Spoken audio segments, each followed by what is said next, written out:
the same price or more. Very similar.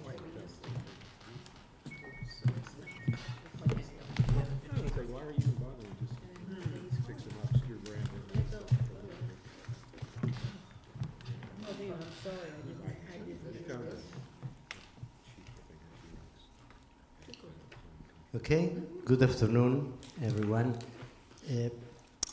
Tonight we start with Hanukkah, the first candle, and to me, when I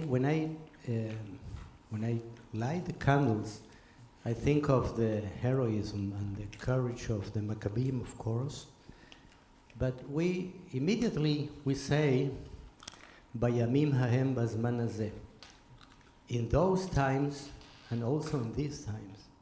So this year I think of the Maccabees of these times, and many of you have seen the video, the YouTube video of the 6 hostages in the tunnel of Gaza, trying to light the Hanukkah, and they were saying in Hebrew, let's do like this in order to have some oxygen for the candle to light.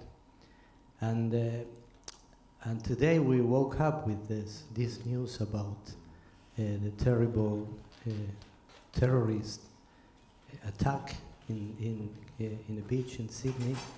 And so for us, for the Jewish people, the bringing light it's something that we do with it's part of our essence.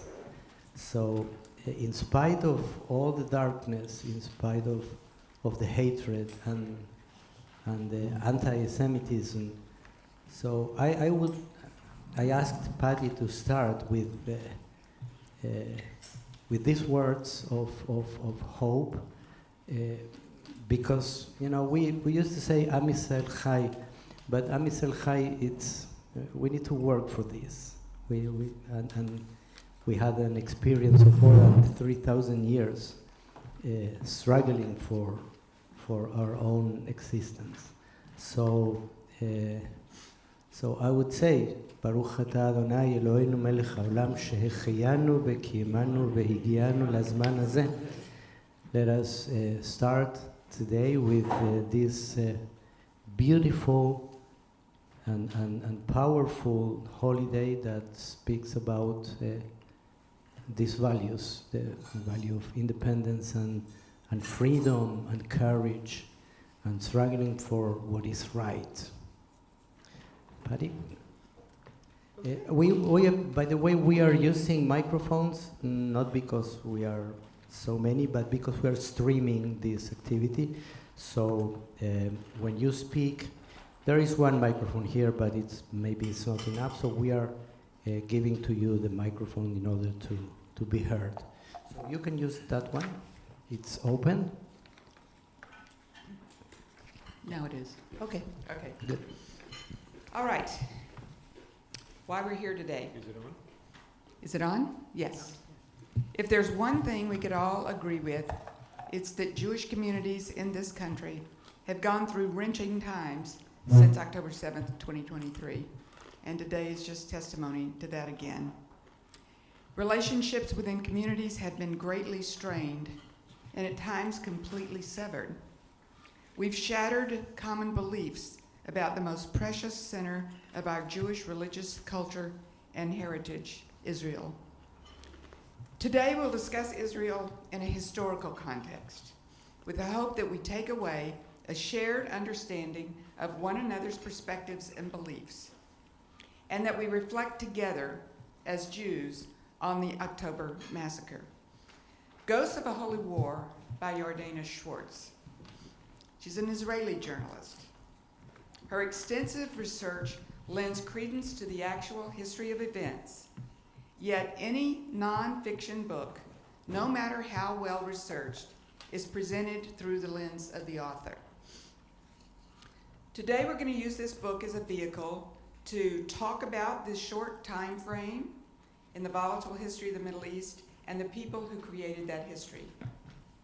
We'll hear and understand your reactions to how Schwartz sees history played out over time until the October 7th pogrom. And we'll appreciate the varying reactions each of us experienced in reading the book and perhaps expand our own thinking because of those views. Okay, so here's the process. There's not going to be a formal break, so just go to the bathroom and help yourself to seconds or whatever to eat at any time you're so inclined. We have 3 questions, and each person will have about 90 seconds to answer each question. We'll go around with the microphone. Steve Grossman is going to be the other me. And we'll do it by raise of hand. So the question will be posed. You think about it a minute, raise your hand, and we'll bring the microphone. You're not required to speak, is that right? Pardon? You're not required to answer? You're not required to. No. Here's the fielding tension. No, yes. Okay. We're going to hear all the responses without reactions until the end, when there's time for conversation in smaller groups. And we actually have a couple of questions that maybe if we have enough time, I might even pose some additional questions for the larger group to discuss that has a little bit more to do with some very interesting aspects of the book. Okay, here's what we're not trying to do. We're not trying to find the right perspective. And we're not trying to change the opinions of others. We are trying to listen with curiosity to understand, to speak to be heard and not to convince, and to be respectful of every speaker. And if today is a success, we're going to all leave feeling enlightened by the conversation and have a broadened appreciation for one another and how we see this very challenging issue, and and maybe even do another one sometime in the future. Okay, are there any comments or questions before we get started? Nothing? Thank you. Yes. Okay. All right. Let's go with the first question, which is something a little personal. What are your reactions and thoughts as you read through the book? Just take a minute to think. And just one added thing here. I have some Post-it notes and pencils.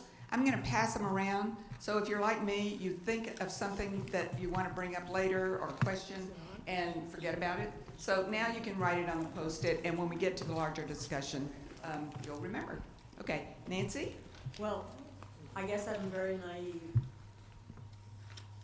I knew that I didn't particularly care for anyone living in Gaza under Hamas. But she took me back to things that I hadn't thought about, I had learned, but I had forgotten. And it was so upsetting to hear how prejudiced everyone is against the Jews. I mean, including the fact that I believe it was UNICEF that prints the material for the Arab students, and they don't even mention the Holocaust. It was a very upsetting book to me. I have since become terribly aware and very depressed about the anti-Semitism that is going on around us immediately. I went to a lecture at Swerve, which is a Filipino hall, and there was a fellow there that gave a lecture on the Mideast. And when he talked about Turkey and the Turks not trying to eliminate the Armenians, I knew that the Jews were going to be in for a lot of trouble too. And he passed right over them, denigrated them. I guess I've been in a cocoon. That's all I have to say. This has really woken me up. Thank you, Nancy. Anybody else? Your reactions or thoughts as you went through the book? Well, I think it was a very difficult book to read. I would read probably 20 pages, then I'd have to put it down and read my Hadassah magazine. I couldn't continue to read it. It was very, very hard. Anybody else have that experience?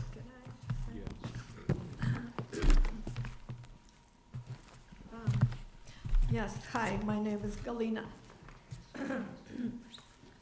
Well, I had the same feeling about being sad, upset, angry at everything. And I was thinking, why do I have to go through this again and again? Because it seems like we've heard the rhetoric, we've heard all of this so many times. And yet, it was important to know where the roots are, what happened, how is everything in the Middle East. And I'm glad I read the book. I'm glad I know all of this. I am reading another book on sort of the same subject. And it's even deeper, and it's even sadder. So what is happening to me personally, that I've been, you know, being a Jew, you always know that you are not sort of adequate to others in a way. And for me, coming from the former Soviet Union, that's the first thing you know. But here in a blessed country of the United States, having anti-Semitism and having all of this going through again is a terrible experience. But I'm glad that I had to go through, find out more, and get the deeper knowledge and meaning of this. Okay, thank you, Helena. Thank you. Okay. Yeah, you would like?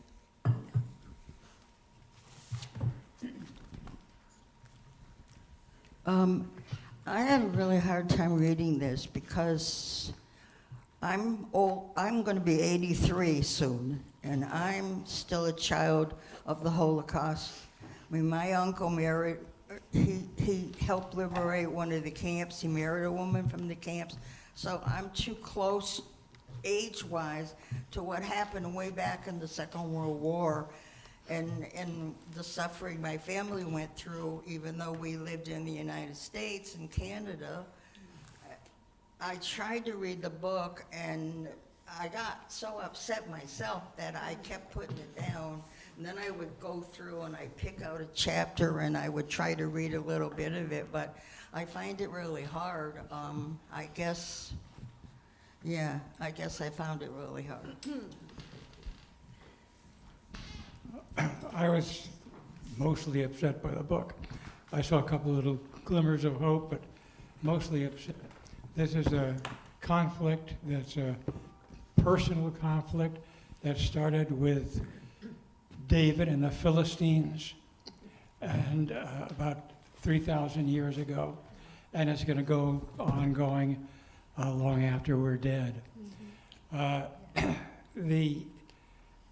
All the way through it, we see terrible animosity, hatred between the Arabs and the Jews, and but occasionally we see little glimmers of hope.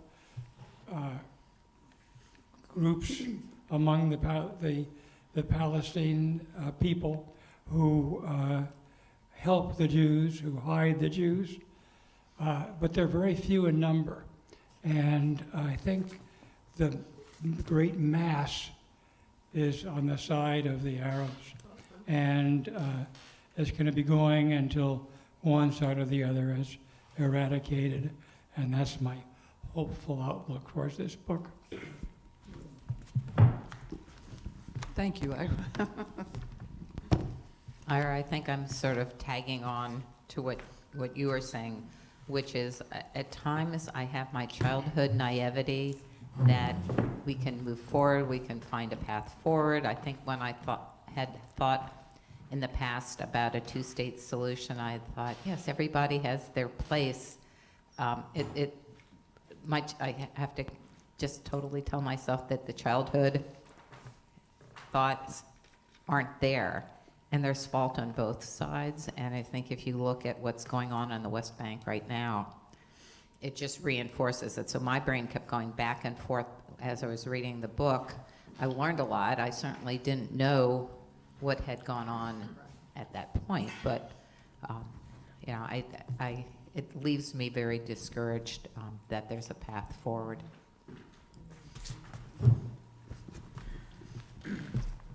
Frank?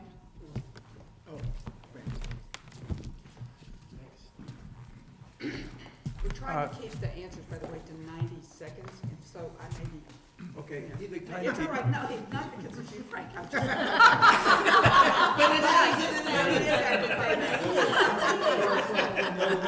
Okay, I will be brief, okay? Yeah. Go ahead, Frank. So, Time's up.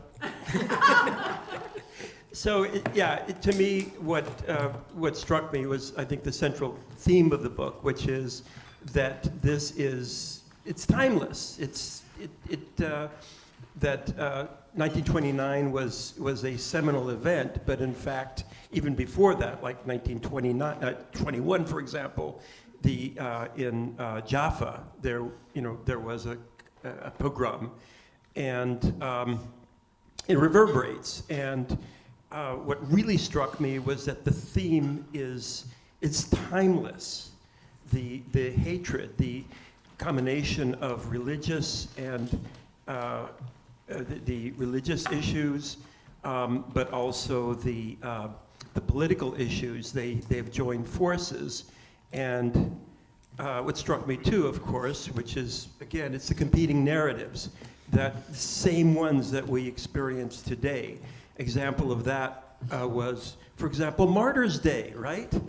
You know, what is Martyrs' Day? It is, the martyrs were the Arabs who were hung by the British because of their involvement in the pogrom. So you have, again, this is a prime example. Here you have people who are part of this heinous crime, but even to this day, among the Palestinian nationalists, they're viewed as martyrs for the cause. That is something that is central to me.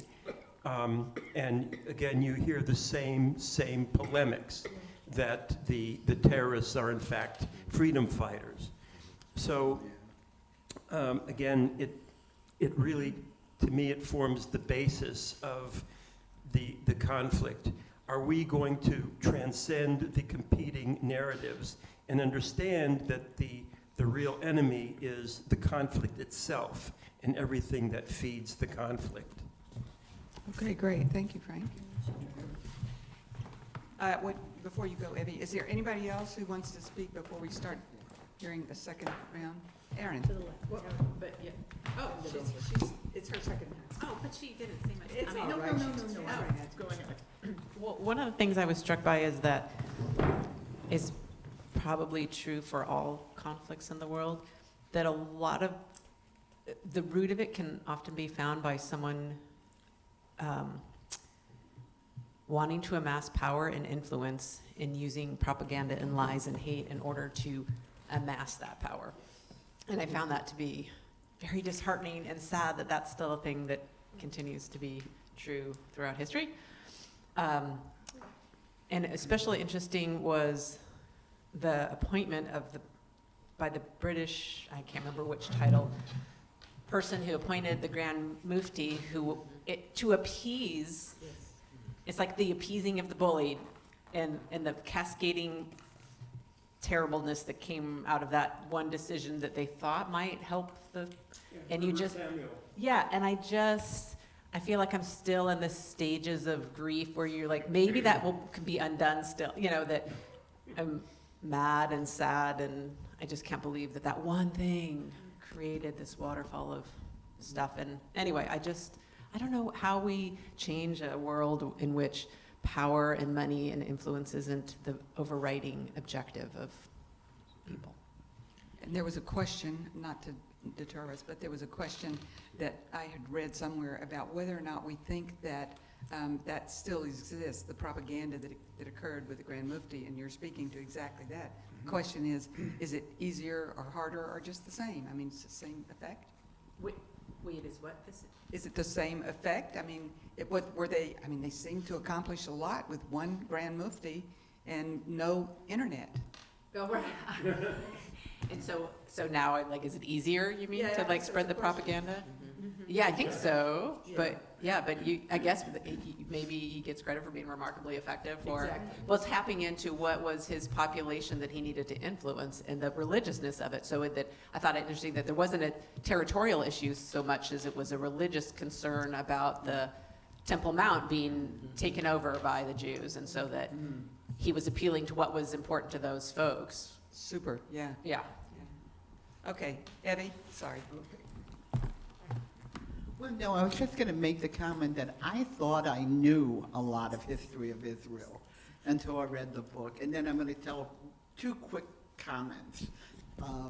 And that is, and I think this was in the 80s, I had a Palestinian that worked for me.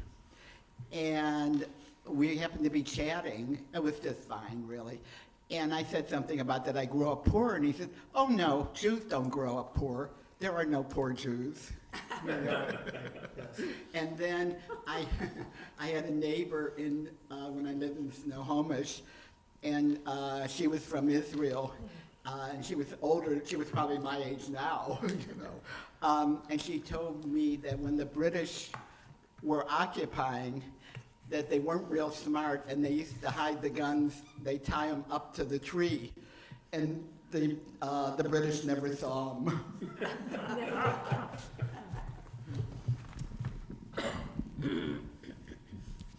Just another little hopeful note. All of Israel, isn't it? All of the Holy Land is not the West Bank and Gaza. Israel itself is totally different. If you go to Israel, you find that there are 2 million Arabs who are very well treated and are equal citizens in Israel. When I was there, I had a long conversation with the chief of surgery at Hadassah Hospital, who's an Arab Christian, and went on full scholarship to Tel Aviv University, who was quite happy with things as they were. Okay, is there anybody else who wants to comment on your kind of personal reactions, thoughts, whatever to the book? We've covered it all. Yeah, Arlene. Well, first of all, I must say that I started the book. Can you hear me? Yeah. And I haven't finished the book, but I'm here to listen to you. But I want to share some things about me.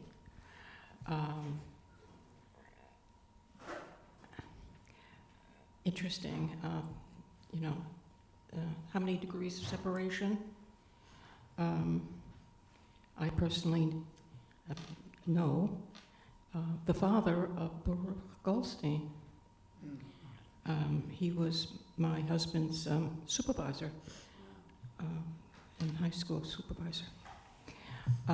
That's one thing.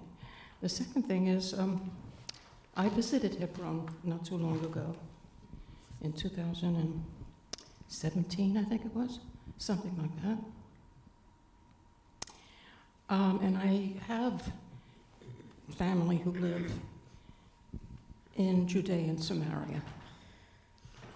And I have family who decided to move to Israel because of what was happening in America, and they were very aware of the Mufti and all these other issues, very aware of it. So I'm coming to that book with a different view of some experience. And it's not a pleasant situation. And we all ask ourselves, when is this going to end? Will it ever end? No. And then we have the word of enlightenment. Who has to be enlightened? Some Jews have to be enlightened, but they have to be enlightened, the they. And that's the difficult part. We can be as enlightened as we want, but if the other is to the river and the sea, that's as far as you're going to be. So it's a conundrum. But we have to be strong, and we have to stand up being Jews and throw out our chests and say, here I am. Hineni. Thank you, Arlene. Anybody else? I agree with that. Okay, Stephanie. All right, let's move on then. So the next one is, what did you learn that you didn't know before? And is there any part of this book that's particularly meaningful to you? So the first is, I mean, we're here because it's history. I mean, it's history that probably all of us learned something from this book. Anybody?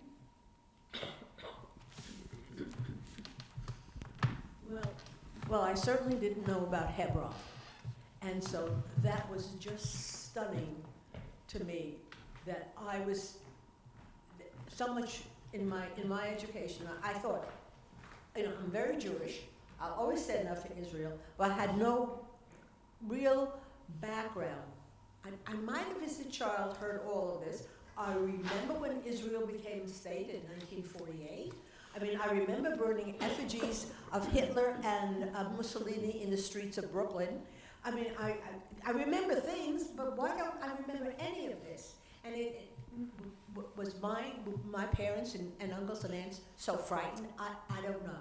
But this was not discussed. But Hebron just seemed to me to be too current, too recent, to be able to gloss over it and to have it happen and then toss aside and then go on to the next horrendous thing. That's what stuck with me, was Hebron and the cave of the martyrs. Yeah, horrible. I didn't like the Arabs at that point, or the Muslims. Okay, anybody else? History? I'm just having memories of myself marching up and down, wearing shorts and a blue and white hat, and cheering the birth of Israel.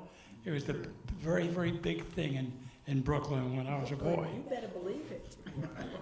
So is there anything you learned about the book, from the book? Oh, the book? Yes. It's interesting, we're skimming over the historical part, other than the Sentinel event that started it. Well, I think everything was just so shocking. Yeah, okay. Steve? Well, I didn't know about the Hebron massacre either, so I learned about that. The thing I learned most was of the history of the Mufti, the Grand Mufti of Jerusalem. The only thing I knew about him was, like, he was a good buddy of Hitler. But that's about as much as I knew about the Mufti of Jerusalem related to World War II. I had no concept of all of the things that he was involved with prior to World War II, including leading up to the events of 1929. So that was a real eye-opener for me, to get the entire background and perspective of the influence that this particular person had in that area, beyond just like, yeah, I like Hitler, he's okay. And that's about as much as I knew until I read this book. So that was a real eye-opener.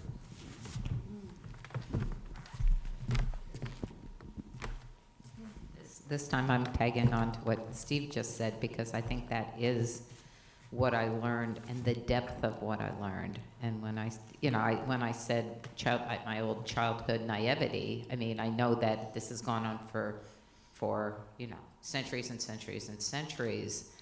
But looking at that, and again, I like tip of the iceberg. I knew the Temple Mount and the struggle, but I didn't really know what had gone on, like the history, the depth of the history over that conflict and the manipulation that had gone on. And I think that was probably one of my bigger learnings, was seeing how all that was manipulated. I think I knew more about what, the British impact and damage had been, but I think I learned a ton about what had happened with Mufti and how much that affected, in pretty recent times, looking at it as 150 years. I learned a lot about the depth. And it does not give me much hope. So I'm going to comment here because it relates to that. When we went to Israel, being in Jerusalem, we went, 3 times, I guess. And I never could really understand how it is that you've got the Temple Mount and the wall you have this physical evidence of the Israeli people there. And to be there and to have to go through security and to have the Arabs, you know, just look down on you. And there was no way we could do anything without being totally chaperoned and escorted with this sort of denigrating looks and all. So I never really understood it. It's I read the book and realized, and maybe it's what you were saying, Aaron, the propaganda, the stories, how stories build over time, so that by the time Israel is a state and you're talking about these two religions having such special reverence for the same place, how it is that the first group of people, the Israelis, are now subservient, being spit on as they go to the wall, not being able to go anywhere because this is, you know, the mosque. And I never really understood, I never really got it internally until I read the book and realized, and it is propaganda, and it is a clash of stories that are just inculcated over time so effectively and so efficiently that Israel, you know, gave them the Temple Mount. It's amazing.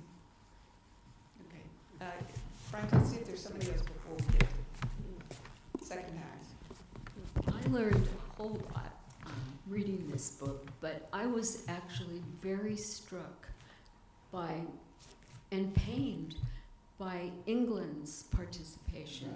I was just, there was just one bad decision after another by people who should have known better, who, it was just staggering to me that these were people who were appointed, assigned, were in Israel. Oh yeah, look, we're over here now, but they weren't doing anything, and they made terrible decisions that had those cascading effects on the world history. Behind you. Frank's next. Yeah, well, a couple of things. To your point, Maureen, certainly the British paid in 1936 to 1939 the Arab Revolt, the Great Arab Revolt. And there's a book that is, I recommend, it's called Palestine 1936. There's another book which has become pretty popular about that, which is sort of the other side of the story by a Palestinian author, which paints the revolt of 1936 in different terms as this revolt against colonialism and against the British and their oppression. So it's kind of interesting to see, again, the competing narratives. But certainly the British paid for their bad decisions, and it was really a bloody revolt. So what stood out for me, one of the things was just about modern day Hebron, and the talking with the Arab mayor, and what he was saying, just stating that we have no history there. Again, it's the same narrative. We don't really belong there. And that is, again, a theme that reverberates for 100 years. You are interlopers. You don't belong here. You're aliens. And that has not gone away. And so he really gave voice to that view, and that I found was very disturbing. Anybody else? Oh, go ahead.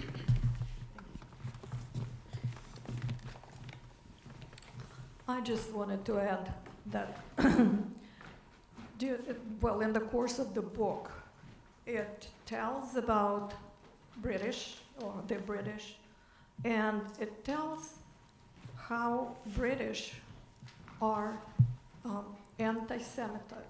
Their anti-Semitism is very strong. and how they expelled all the Jews at some point. I don't remember which year or exactly what century. It probably was 19th or 18th century. But there are hardly any Jews in the United Kingdom now. But there are thousands and thousands of Muslims in the country. Have you noticed? We know. So that's the reason why British did not care for what was going on in Middle East and how the things were. So they just let it go. They did not care for the succession or how the things would succeed. That's my understanding of it.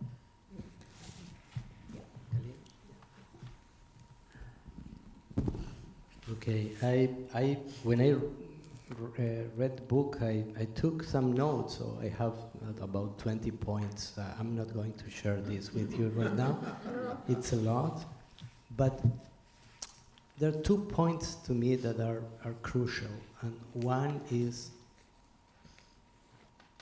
it's around the idea of indoctrination versus education, and how lies are basis for, for narratives, and this is up to today. It's relevant up to today.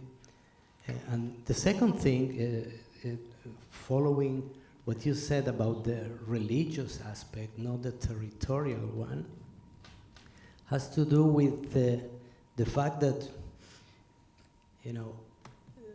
all these last years of right governments in Israel, that for me it's a curse, but in any way, I think this is a reaction. This is a reaction of Israeli society that the Palestinian people had so many opportunities to say, okay, we have this cake, and we can take the part of the cake, and they say no every time, and so and terrorism. The only thing that terrorism and violence brought is the negative of the Israeli society, and the rising of this ultra I don't know how to call them, ultra nationalist groups that, as you said, that are, to me are even passing the line of what is moral in Jewish tradition. So we have this. I almost knew everything that I read in the book, but I'm taking these 2 aspects to me that are so important and bring me this sadness of it's so we are stuck here. Yeah, we are stuck here, and of course education is a key, but how we can go through education if indoctrination is everywhere. They're teaching their children, to kill Jews, to hate Jews, even with video games. So it's really very sad. It is disturbing. It's sad.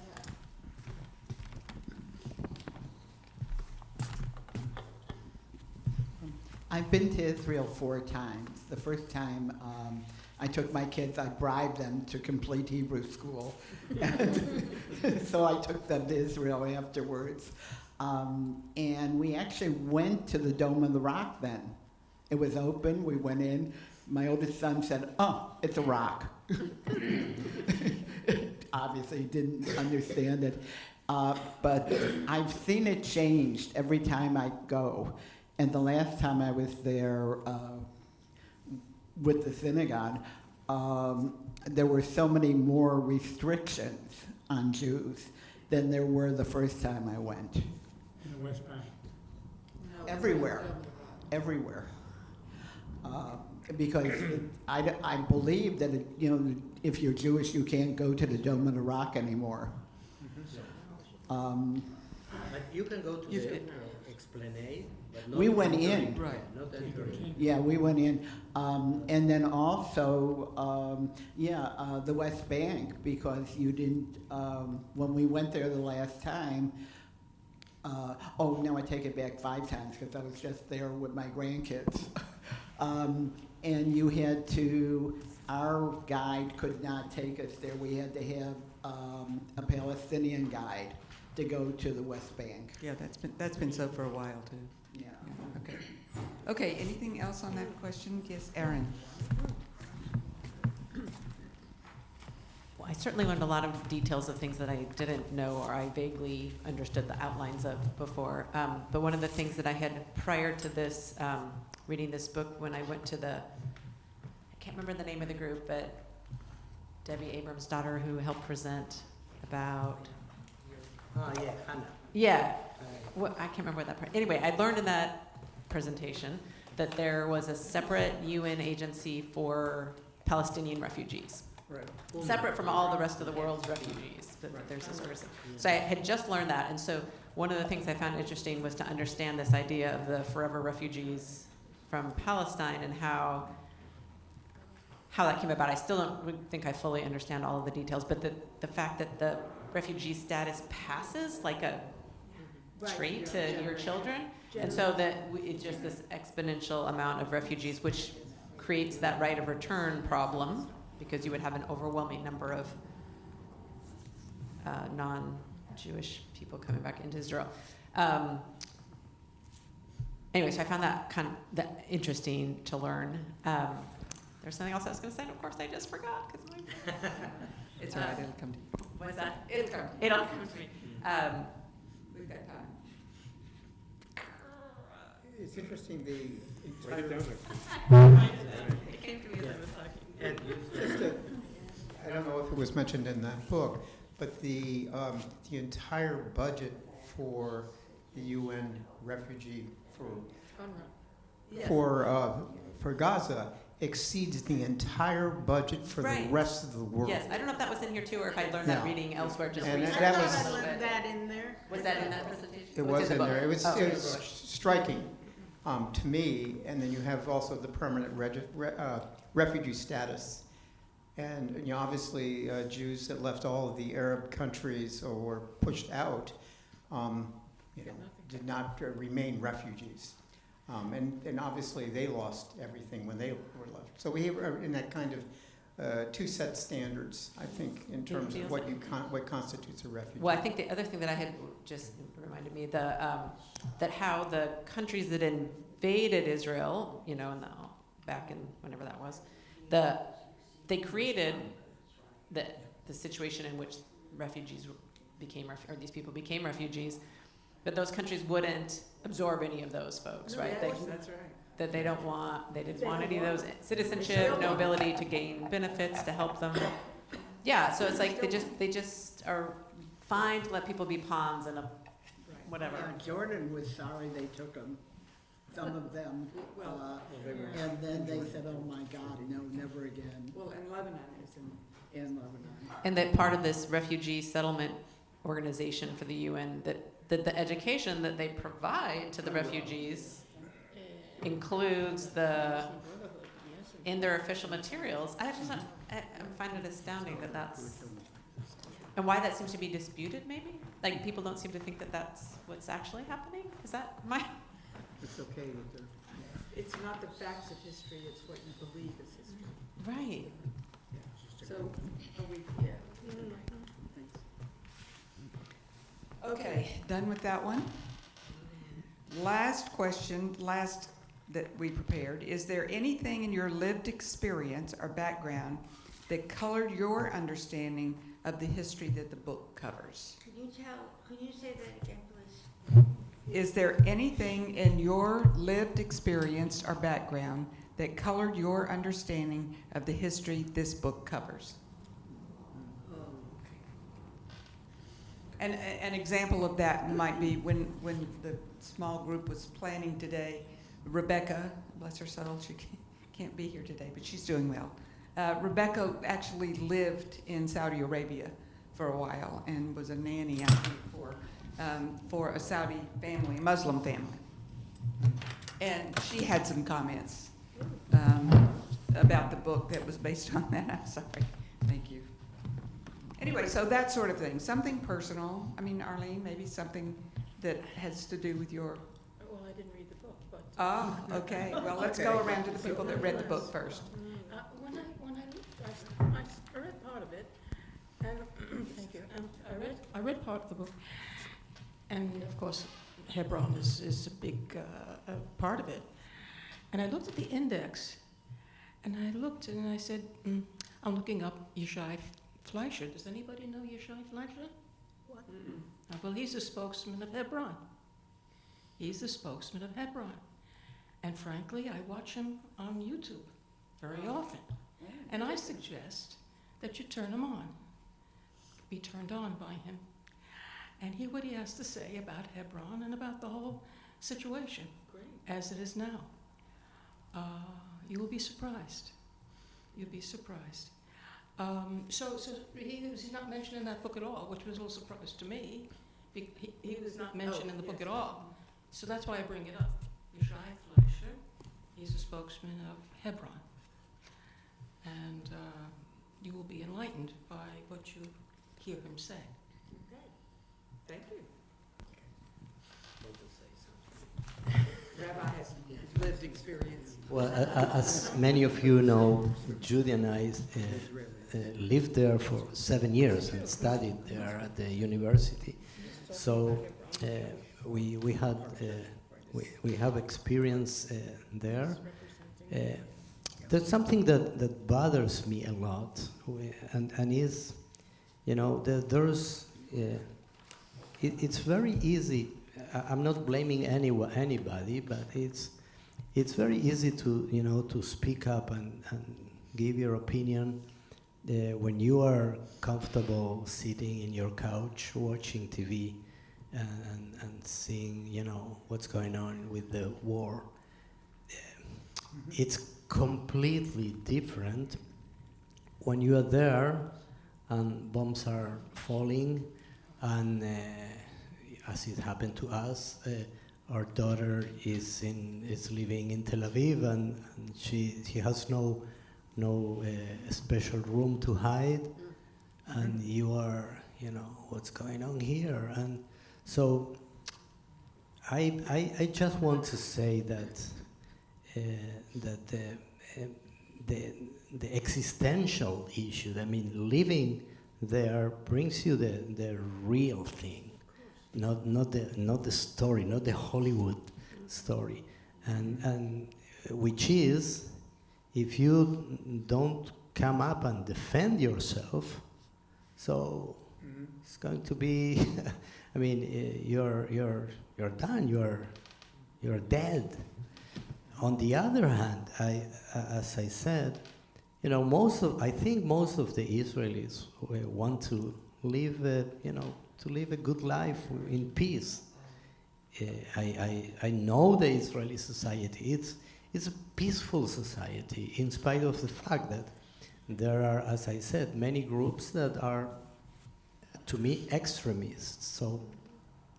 So this is the extremism, and this is one of the things I mean, I don't want to live in a place where, you know, what is written, you know, as you know, God says, and it's written. So this should be, this is like the divine law or whatever.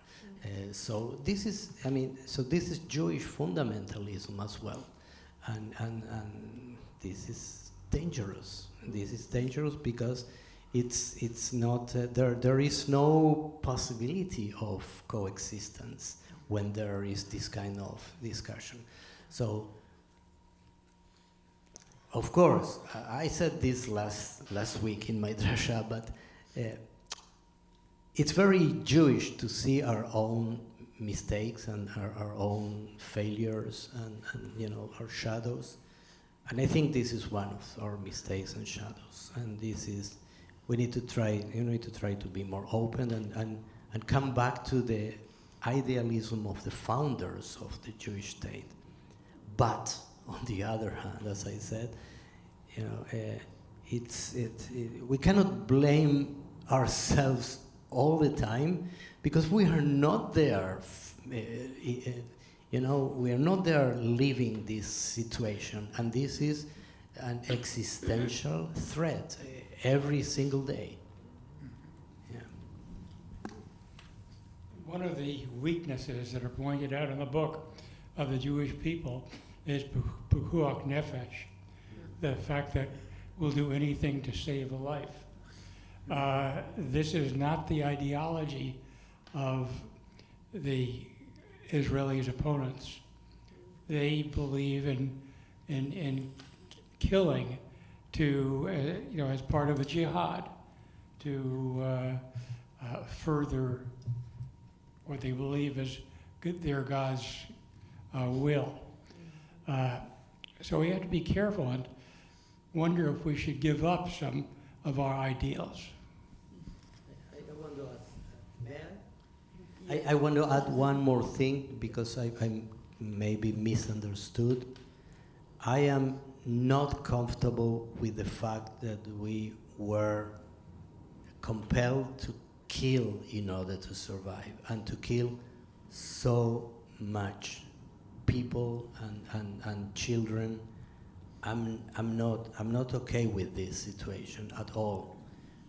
Thousands of casualties. On the other hand, as I said, there's no other. The war, to me, this was a way of you know, of defending ourselves. Maybe there are another ways. I hope there will be another ways, not going to war and killing. But I wanted to say that. Yeah. So I'm going to reference another book, and it's one I sent to Rabbi when it was published, about 7, 8 weeks ago, and it's called Heart of a Stranger by Rabbi Angela Buchdahl, who is the senior rabbi at Central Synagogue in New York City. And there's many things I learned from that book. It ties a lot as she goes through her history, and she's younger than I am, but as she goes through history and things that have gone on both in Israel and in the U.S., as she ties it together, I didn't realize until what I was reading yesterday that if you remember the synagogue in Texas, the small synagogue where they took hostages, yeah, well, the statement that, I didn't realize that rabbi was asked by the guy that came in to call her, right? And he asked her to get his sister, and it really wasn't even his sister, but it was a Muslim that came in there and asked that she be released from a federal prison near there within an hour and be brought to him. And the statement, and I'm really not going to give it justice, was, you know, his value was giving his life to what he believed. Like, that was, first was he was going to die for the cause, right? And we're trying to protect lives. And so one of the other things that, again, ties in with the theme of Ghost of the Holy War that she was talking about is she went over many times, like 3 or 4 times during the first year after October 7th, to act with groups of rabbis to actively participate and see what was going on there. She said it actually brought her more peace than walking around New York City and seeing the hypocrisy of people who really didn't know what was going on and were trying to protect something and protest against us when they didn't really have any information. So it's all the propaganda. So if you're looking for something to read next, it's a very spiritually moving book as well, and very readable. Maybe that'll be our next one. Heart of a Stranger. By the way, I know Angela Yes, very well. Right, and now I understand your whole history with Westchester Reform.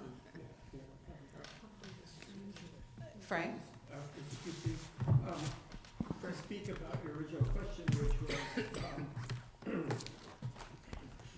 regarding lived your experience. original, yeah. Actually, this last Monday, I was on the ferry and I ran into Rabbi Mendy, and I was talking about the book. I said, this is a must read. And he said, oh, yes, it turned out that he said that his great-great-uncle was the Goldschmidt that was mentioned in the book, that his roots are in Hebron. And so it was like, okay, you've got to read this book. Yeah. And the other thing, just to speak of what you were saying about self-defense, another takeaway from the book was what effect it had on the Haganah, and how it just made it, well, the effect was clear, is it really gave more impetus to the development of the Haganah. They really, ein brera, they had no choice. They could not, they knew from that experience, they could not count on the British for defending them. So again, that's another theme, and it's a theme that a lot of, most people don't really understand, that we're dealing with existential issues. You could be, Noam Chomsky and speak in theoretical terms, but the here and now is, right. It's either you defend yourselves or you will be killed. A lot of people don't understand that in 1948 or 1947 to 1949, that conflict, prisoners were not taken. That it was very, very bloody and very uncompromising. And the choices were existential completely. Okay. Thank you, Frank.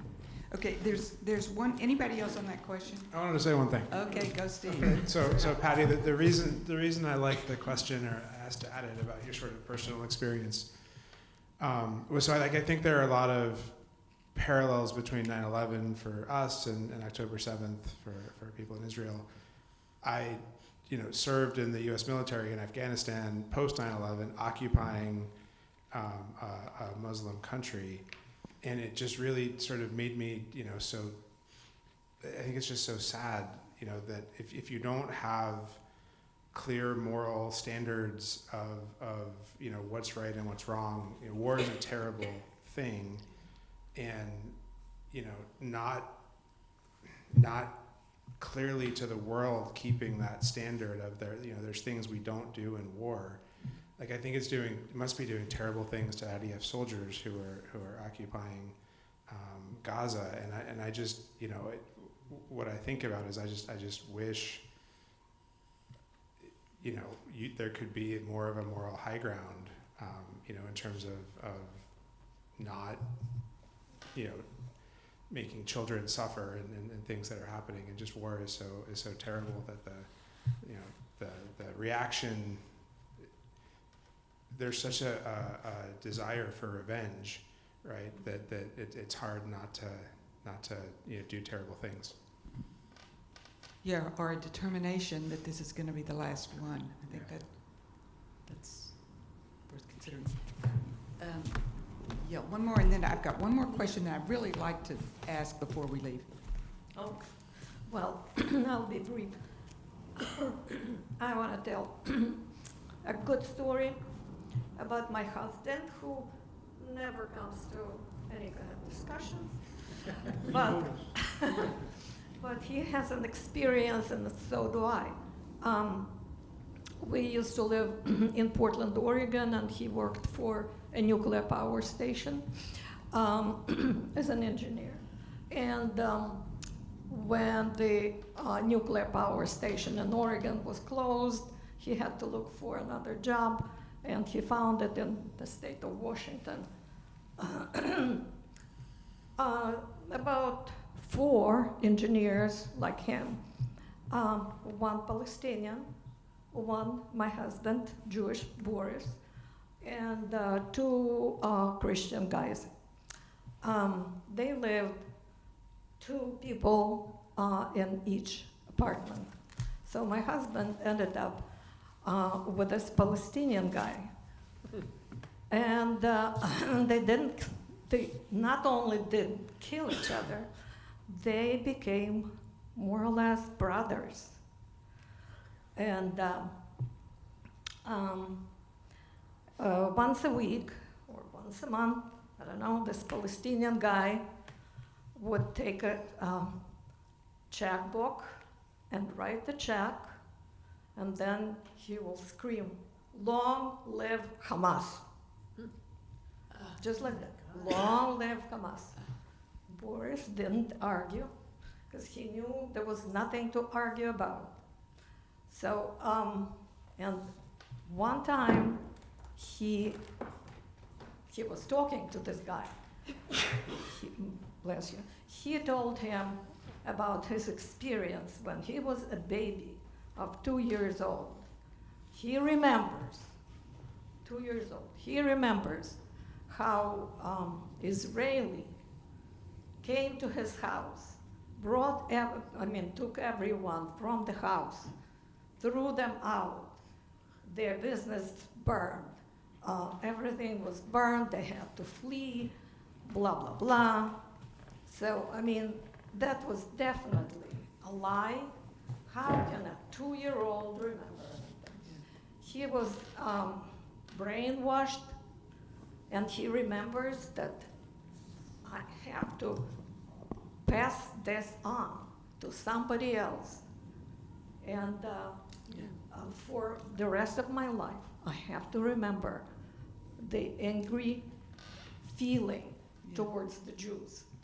But because my husband and he became such good friends, he was helping him during the time when my husband was sick, brought him food. He was very touched by how we, as Jews, treat our elderly. I was also touched by how my husband always loved his parents, and he would always come and visit them every single day. So that was something that this other guy took very seriously. And they always, excuse my voice, they would always hug each other, which is very much into our tradition. Okay. Thank you, Galina. That's definitely a personal story. Okay, do we want to do one more question? We've got a little bit after 1. I actually have 2, but I'll do the first one. It goes along with what we've been talking about. Schwartz writes that when faith becomes tied to sovereignty, compromise is nearly impossible. Do you agree with her assessment of the role of religious claims versus political ones in fueling the ongoing conflict? Absolutely. Yes. In what ways? It's not a yes/no question. It was a yes/no question. So I'm going to give you the political piece, and I'm going to point fingers at Netanyahu, because I think that while the root of the problems that feel insurmountable do feel like it's the religious basis, I believe there's definitely a political piece that's fueling it with Netanyahu, and some of how he formed that coalition, and some of the incredibly right-wing members of his coalition that are keeping him alive. So I think it is politics, not just religion. And pushing the boundaries for the West Bank. Is that Yeah, absolutely. That's why I said I'm at a point now going, both sides are so extreme. I can't justify either one. The question is if on the other side there is a partner for this openness. So we know that Hamas, Hezbollah, ISIS, Al-Qaeda, all these groups, it's impossible to talk with them. But maybe, who knows, there are some countries, besides Iran, that we can talk with, and you know, there is a possibility. I never lose my hope, especially in this eve of Hanukkah, that there is a possibility of having a dialogue and you know, bringing peace to the region, and who knows how, but it's always possible. Okay, then I get one last one because that was, okay, go ahead, Aaron. I mean, it's an interesting question, but I think it's like Carrie said, where the two are intertwined. I mean, the religious sort of absolutism is used for political power, right? You rely on people's faith or their sense of identity or what they believe in, and there's something about religion and faith where it's immoral to betray your faith is immoral, right? So if you're saying that as a leader amassing your power, that this decision, or if we negotiate, or if we engage with this, we are corrupting our own faith. So yeah, how can you get anyone on board with, or how can you argue with that? It's all made up anyway, right? I mean, you can make up any religion and be like, this is what we say we're going to do, and then if you don't, you're out, right? You're not part of it anymore. Right. So, I don't know what my point is, but I guess the question is, yes, to what extent, I mean, we're now talking, today's world is terrorism. So today's world are the very, very extreme. And the politics and the religion, I mean, there's not real leaders. You know, it's sort of like it's such an amorphous thing right now, that it's got to be religion to me. Really, that's the thing that's fueling is more religion. Yes. Yeah. But they have to use their religion to excuse their hatred. They hate first, and then find their reason for it, because the Jews are going to take the Al-Aqsa Mosque, right. Anything to do with their faith. But Netanyahu, same, is using Netanyahu is to looking keep for himself power. In power. Our president uses whatever he can to stay in power and avoid accountability for corruption. Yeah. Sorry. No, that's good. I always think about what the Germans had on their belt buckles, the soldiers, and I think this actually a holdover from the First World War. It was Gott mit uns, God is with us. And I always look at that as kind of the supercharger, that if you want to engage people, it's, you know, there's got to, there can't be an us if there isn't a them. And if God is on our side and we have, you know, we have holy mandate to do whatever, then anything goes. You know, then that just, it gets the emotions, it's the tools of, the tool of any demagogue, really. If you can get religion on board, then, you know, that gives you a great deal of power. Now, the history of the conflict, I mean, it really got going after World War I, when the Ottoman Empire was defeated, and you had the Sykes-Picot arrangement, and you had the Middle East carved up between the French and the British, and that really gave rise to the nationalist part of things. Before, Arabs in Palestine did not think of them as themselves as Palestinians. They were, you know, but things changed. One, with the new consciousness, and two, with the emergence of Zionism as they had to react against the Jewish nationalist ideology. And so this was it was a natural consequence of that. Okay. But then, of course, you have the religious differences. And so the two we need a always, summary. Yeah, the two have always combined forces. And so it's just one thing combined with another. It's like you can't separate them. Yes. Yeah, right. Okay, thank you. And that's great history. That's great history. Everybody ready to go, or one more? One quick one, because this is really important. This one is that she's a journalist and not a historian. And she strives to interview people on all sides of the conflict. Do you think that she achieved an even-handed and unbiased narrative? Or did any parts of her reporting surprise and challenge your own preconceptions? So I've watched some interviews of her, and you know, she's actually had some Jewish interviewers, you know, referencing the fact that she has a certain bias to the way she tells the story. So it's just, anybody want to make a comment about that?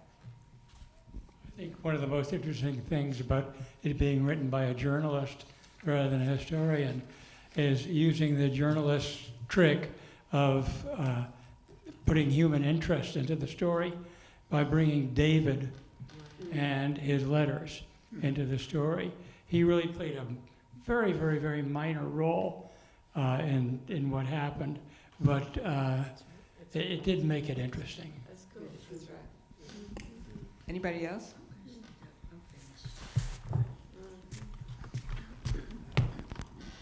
So I won't say who made the commentary, but it's a historian who was part of our community, who said that,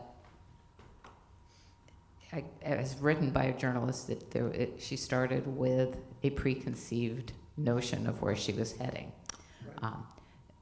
And I believe that she couldn't, as a Jewish journalist, she had a bias, and she tried to stay neutral for a fair amount of time in the book, but it had bias. So what do we even mean by that, though? Like, Good question, because Erin. when I read this, I'm going to admit that one of the feelings, how did you feel about the book? Like, I felt morally superior being the Jew in the story, to be honest. And I don't know if that's because she was biased and presented the Jews as the hero of the story, or morally superior, or if, in fact, they were. So if we walk away saying the Jews they tried to have peace, they tried to have a two-state solution, they tried to make peace with their neighbors, they didn't believe that they were going to be killed, they tried to tell the truth, does that make it a biased story, or does that make it just one side was more truthful and less hateful than the other? Yeah, I don't know what that, that's my response that I'm trying to work through. Yeah, I think she went to great pains to document everything. Yeah. And was very, very careful. If you read, you get about 80% of the book, and then the rest of it is references. However, if you were to go to like Edward Said and ask his view of the same thing, it would be quite a bit different. Right. And I'm not saying that his views would have been more justifiable than what she is presenting. I was very convinced by her presentation that I thought she had done a very careful job of documenting things. And she didn't have altogether positive things about the settler movement and the nationalists and what I'm seeing currently happening to Palestinian olive farmers and the like, and how their neighbors who are settlers and how they're being treated, and vice versa. I mean, there's things that have happened. So when I look at that in terms of what's happening over on the West Bank, I have a whole lot less compassion for some of the settlers that are doing that, and also the sort of the indifference by the IDF in terms of intervening. So. I want to say something about this biased. I want to say something about this bias thing. First of all, I think the book was, centered. It was based on facts. But what I want to say is just to remember one of my teachers at the Hebrew University, Professor Eliezer Schweid, who said that in everywhere, in humanism especially, but also in social sciences, you don't go to your research without any idea. You have a point, and you want to, to say, okay, I found this to support my point. So it's never, hybrid. it's always, you always have something a priori, I mean, at the beginning of your search. So it didn't bother me that she is a journalist, not at all. So I'm just going to comment that the person who thought that anybody who was not a historian would be biased, I challenged immediately and said, historians are biased. How can you possibly write anything without coming with your own internal, personal perspective that you try to shed as you're writing? But how effective are any of us? And I agree that I think that she did an incredible job of looking at the facts and trying very, very hard to make things as even-handed as possible. And yeah, so. Okay, anybody else have anything they want to add or say or whatever? Thank you. Whoever decided to. Thank you. Well, I had a team, so Aaron and Steve Grossman and Steve Lewis and me and Rebecca. There was a little planning team that got together and decided how we do it. So a question is, I mean, we thought if it's worthwhile, would you be interested? We've heard a number of books referenced. We have a Kol Shalom book club, first of all, that is Zoom and will probably continue to be Zoom because we have people from all over.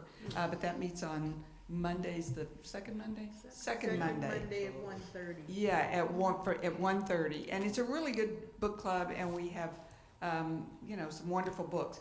And there's nothing that says we can't have an in-person book a couple of times a year, whatever. So I guess the question is whether or not you guys would be interested in doing this again in, you know, 6 months or so. So you're going to be discussing this book in January. Yes, that's right. The book club, this book came from the book club. So Rob Hirschberg recommended it for the book club, and he couldn't be here. They're out of town. But we read it ahead of time and decided this would be a really great time, a great book to have a discussion about things, to let people just vent a little bit in the, you know, in a good way. So how many want to do this again in 6 months? Because we can think about it. Oh, great. Absolutely. Yeah, okay, great. Great, I think that sounds wonderful. Okay. Okay. Yes. Okay. I want to talk to you again. Grab a cup of coffee. Okay. Okay, Thank you all very, very much. It was wonderful. Yes. Oh, and we made it all worthwhile. It was wonderful. And I have my cookies. Yeah. Cookies, have cookies. If you want leftovers, please feel free. I brought some little teppels that you can put things in. Steve, thank you very much.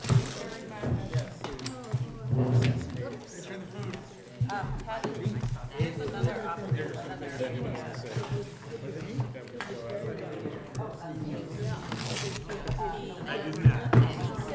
Nothing, but what did you think?